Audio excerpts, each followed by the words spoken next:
नमस्कार दोस्तों, स्वागत करता हूं आपका अपने इस वीडियो चैनल में जिसका नाम है ट्रैवलर्स चॉइस। दोस्तों, आगे बढ़ने से पहले मैं आपको यह बताना चाहता हूं कि मेरे इस जो चैनल पे जो भी वीडियोस जो क्लिप आप देख रहे हैं या देखते हैं, तो उसमें आपको बहुत सारी ऐसी चीज़ें मिलेंगी जो जीके पॉइंट ऑफ व्यू से काफ़ी महत्वपूर्ण है, जिसे आप याद कर सकते हैं, जिसे आप याद रख सकते हैं, किसी भी एग्ज़ाम्स के लिए भी काफ़ी अच्छी हो सकती हैं। बाकी साथ साथ आप घूम भी सकते हैं।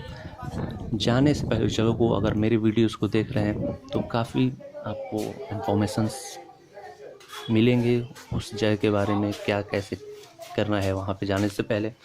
और एक और बात किया मैं ये आपसे निवेदन करता हूँ कि आप मेरे चैनल को सब्सक्राइब ज़रूर करें। नीचे एक लाल बटन है सब्सक्राइब लिखा हुआ, उसे प्रेस करें तो सब्सक्राइब हो जाएगा मेरा चैनल आपके यूट्यूब पे, जिसका कोई भी पैसा नहीं लगता है, फ्री ऑफ कॉस्ट है। इससे क्या होता है कि मेरे जो चैनल्स, मेरे जो वीडियोस नए अपडेट होते हैं उसका नोटिफिकेशन आपको मिलता रहता है। सब्सक्राइब बटन के बगल में एक घंटा होगा, सब्सक्राइब करने के बाद उस बेल को प्रेस करिए। उससे क्या होता है कि नोटिफिकेशन ऑन हो जाएगा। ये भी बिल्कुल फ्री है। प्लीज़ प्लीज़ प्लीज़ चलिए घूमते हैं आगे। धन्यवाद दोस्तों। आज मैं आपको महाबलीपुरम के टूर पे ले चलता हूँ। महाबलीपुरम चेन्नई से 58 किलोमीटर दूर साउथ ईस्ट में बे ऑफ बंगाल के किनारे स्थित है। यह ग्रेट सॉल्ट लेक और बे ऑफ बंगाल के बीच स्थित लैंड की पट्टी पर बसा हुआ है। इसका निर्माण 7वीं शताब्दी के लगभग हुआ। काफ़ी प्राचीन पर्यटन स्थल और एक विश्व धरोहर है। यूनेस्को द्वारा महाबलीपुरम को 1984 में वर्ल्ड हेरिटेज लिस्ट में डाला और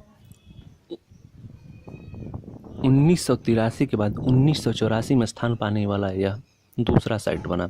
सबसे पहला भारत का साइट जिसने यूनेस्को के वर्ल्ड हेरिटेज साइट की सूची में अपना स्थान ग्रहण किया, वो आगरे का किला और अजंता एलोरा की गुफाएं हैं, जिन्होंने अपना स्थान 1983 में पहली बार प्रथम भारतीय साइट के रूप में ग्रहण किया था।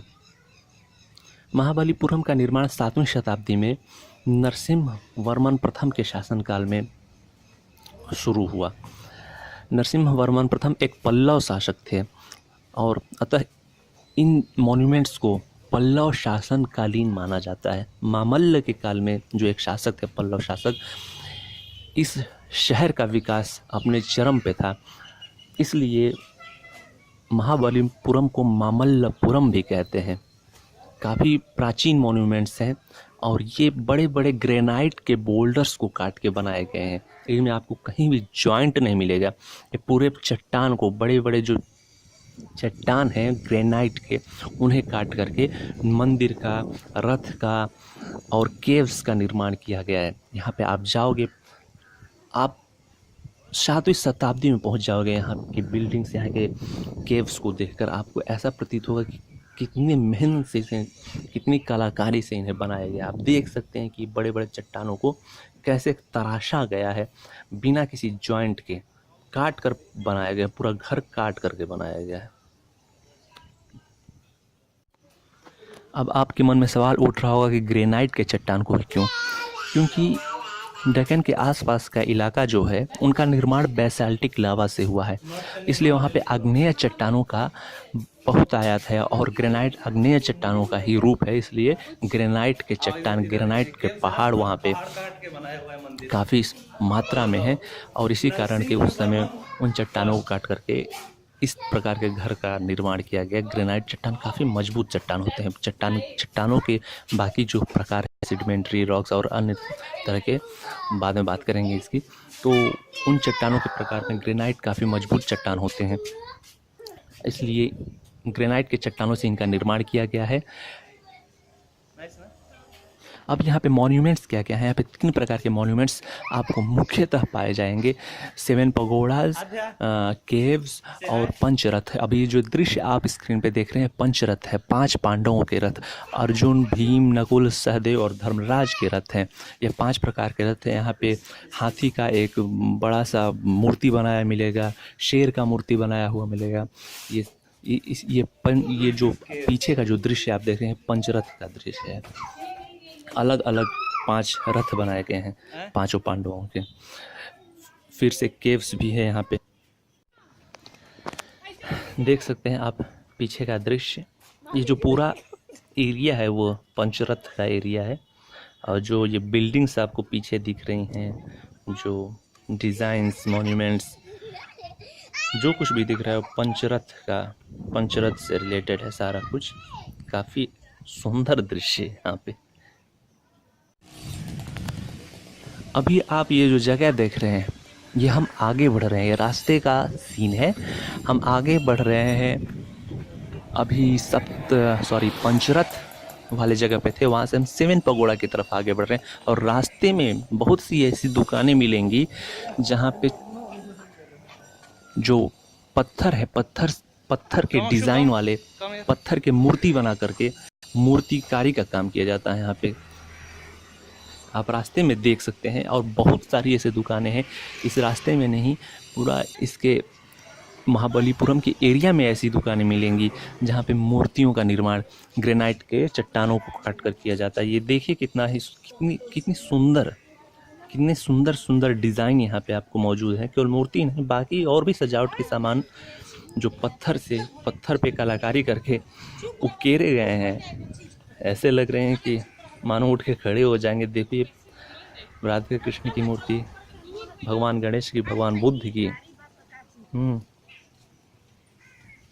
और यही नहीं, ये लेटे हुए गणेश जी कितना सुंदर है। यही नहीं, ये अभी ये जो जगह है ये 7 पगोड़ास का स्थल है। यहाँ पे 7 मंदिर हैं, जिनमें से एक शेष है। ये देखो जो पीछे दिख रहा है वो एक मंदिर बचा हुआ, बाकी के मंदिर समुद्र में समाहित हो गए। समय के साथ समुद्र का स्तर बढ़ता गया और बाकी मंदिर समुद्र में समाहित हो गए। यह एक तट के किनारे बचा हुआ है, वर्ल्ड हेरिटेज की सूची में स्थान ग्रहण किए हुए हैं, और काफ़ी अच्छा जगह है, तटीय जगह है, एकदम सी शोर है, सी शोर टेम्पल भी इसे कहते हैं। चलिए दोस्तों, तो 7 पगोड़ास का बचा हुआ एक मंदिर आपने देखा, बाकी 6 मंदिर आपको मैं समुद्र के अंदर नहीं दिखा सकता ले जा करके, लेकिन तट ज़रूर दिखा सकता हूँ। सी शोर के बगल से जो रास्ता निकला हुआ है, ये देखो मैंने ये शूट किया है उसके अंदर से, सी शोर के अंदर से शूट किया है। बाउंड्री टाइप का के वायर किया हुआ है, बाउंड्री फेंसिंग दी हुई है जिससे कि यहाँ से लोग ना जा सके। तो यह वही तटीय भाग है। अच्छा, यहाँ जाने के बाद आप अपने इतिहास को समझ सकेंगे। आप इन मॉन्यूमेंट्स को, इन बिल्डिंग्स को देख करके, स्मारक को देख करके आप महसूस करेंगे कि उस समय का जो समाज रहा होगा, उस समय जो हमारे पास साधन रहे होंगे वो क्या थे।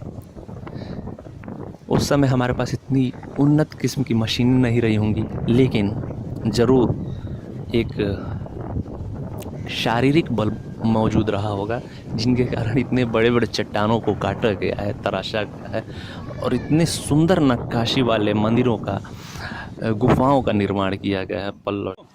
अब उस मंदिर के क्षेत्र से निकल करके हम, उसके बगल से रास्ता आया है, अब समुद्र के किनारे आ चुके हैं।